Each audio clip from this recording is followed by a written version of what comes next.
warahmatullahi wabarakatuh. Honorable President, judges, teachers, and my dear elder and younger brothers. Assalamu alaikum warahmatullahi wabarakatuh. Expect my sincere greeting.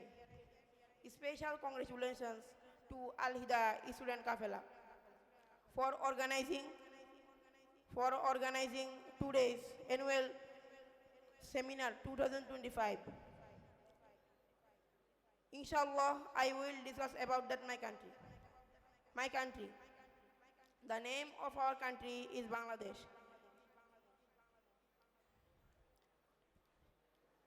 It is a small country of South Asia.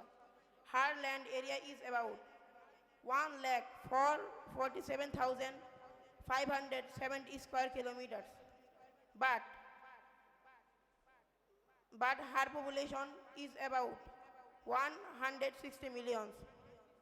The Muslims, the Hindus, the Christians, and the Buddhists are live here. It is an agriculture country.